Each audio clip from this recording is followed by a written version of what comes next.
Here in Texas today, authorities provided a clarification and a much clearer timeline about what happened Tuesday in the massacre at that elementary school, Robb Elementary, where 21 people were killed, including 19 children, 19 students between the ages of 9 and 11, along with one of the teachers, or two of the teachers, I should say there. And apparently the gunman was able to actually walk through an unlocked door. As authorities said today, the gunman was not confronted by a school police officer outside the building as had been earlier reported.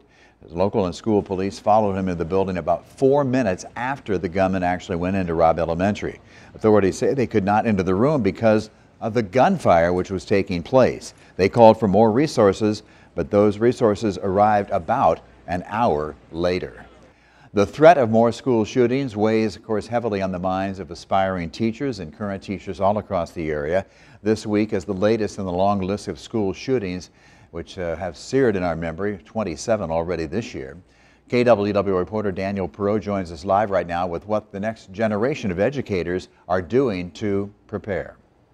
Ron, a few decades ago, school shootings weren't a topic of discussion for future educators. Today, it's top of mind for those aspiring to teach in the classroom. At the University of Iowa's College of Education, they talk about it often in hopes their students will be prepared to handle it. Unfortunately, and sad in some ways, that's one of the very first things our students will bring up, is that they're concerned about that. They're the educators of tomorrow, but the scenes of today, like those in Texas, weigh heavy. Part of it is feeling for the families and the students involved and the schools involved, and you're processing that, and then there's sort of this extra layer of, and that's my chosen profession, and we all know there's lots of challenges associated with teaching. Assistant Dean for Teacher Education at the University of Iowa College of Education, Mark McDermott, says they're trying to help their students process what they're seeing, answering questions, alleviating concerns, and pointing them towards resources like the Center for School Mental Health at the university. As they hear about these different traumatic situations, that they have some resources that they can go to if they're processing that as somebody who's going into the profession, as somebody who's going into the field. But McDermott says they also need to be realistic about what's happening. In one of his classes, they discuss strategies to deal with situations inside the classroom. Typically, we're talking about if there's an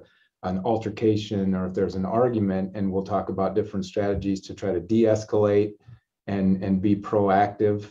McDermott says it's important for teachers to know what warning signs to look for and understand what could lead a young student to turn to violence. We're always trying to give them here are the resources, here are the ways to help prepare you for these really difficult situations.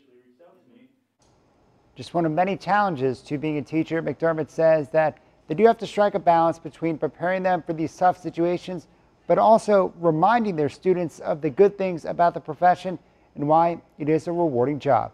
Ron? Yeah, Daniel, thank you very much. And by the way, in Iowa City, Matt McDermott telling us that they often remind students, remember that schools, almost every school has a very, very good safety procedure in place, and that they have current teachers or administrators come in, actually talk to the students about the policies in place already in their particular school districts.